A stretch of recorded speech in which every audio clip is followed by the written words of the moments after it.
This is what an Arab boy heard one day in 1947 when he threw a pebble into a cave at Qumran near the Dead Sea. On entering the cave, he found stone jars like the ones on display. Little did he know that they contained scrolls of all but one of the books of the Old Testament. Experts reckon that they were about 2,100 years old, the oldest surviving Old Testament scrolls ever discovered. They're on display in the Shrine of the Book in Jerusalem.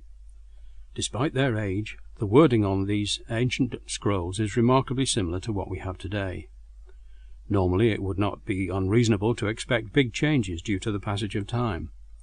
The Dead Sea Scrolls show that the Old Testament has been miraculously preserved for us today. Jewish scribes made copies of the Old Testament by hand.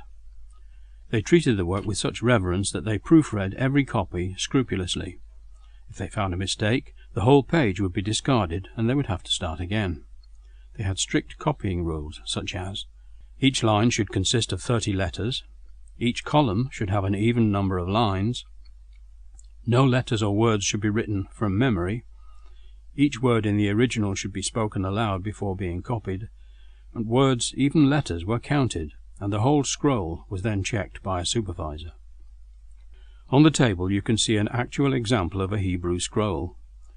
It dates back to the 16th century AD and is written in Hebrew on leather made from sheepskin. It contains the first 5 books of the Bible, which the Jews call the Torah. As it's a corrected copy, it's unlikely to have been read in the synagogue.